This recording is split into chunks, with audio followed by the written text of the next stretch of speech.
Doctor આઝાદી Patel, senior IVF specialist અને clinical leader અહીંયા ART ફર્ટિલિટી ક્લિનિક્સ અમદાવાદમાં પ્રેક્ટિસ કરું છું.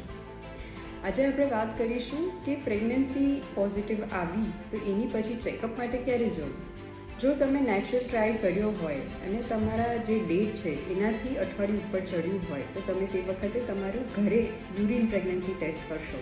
જો એ પોઝિટિવ આવે તો એના અઠવાડિયા પછી ચેકઅપ માટે તમે જઈ શકો છો. પણ હા, આ દરમિયાન તમે ફોલિક એસિડની જે ટેબ્લેટ કહેવાય પ્રીનેટલ વાઇટામિન્સ અને સ્પેસિફિકલી એમાં ફોલિક એસિડ એ લેતા હોવા જોઈએ. જો એ તમે ના લેતા હોય તો પ્લીઝ જલ્દી ચેક કરજો અને જો પોઝિટિવ આવે તો તરત તમારા ડૉક્ટરને મળવા જજો. ઇફ તમારું IUI કે IVF થયું હશે તો ફોલિક એસિડ ડેફિનેટલી ચાલતી હશે તો આપણે ઉતાવળ નથી ચેક કરવાની. તો એ સિચ્યુએશનમાં જો IUI કર્યું હોય ને પોઝિટિવ આવ્યું હોય તો IUIથી યુઝ્યુઅલી 2 to 3 વીક્સમાં ચેક કરતા હોઈએ છીએ અને પોઝિટિવ હોય તો એના અઠવાડિયા પછી. અને IVFમાં જ્યારે બીટા HCG કરાવતા હોય દરેક જણનું ડિફરન્ટ ટાઈમ હોય છે બીટા HCG કરાવવાનો. કોઈક 9 દિવસે કરાવે, કોઈક 10 કે કોઈક 14 દિવસે.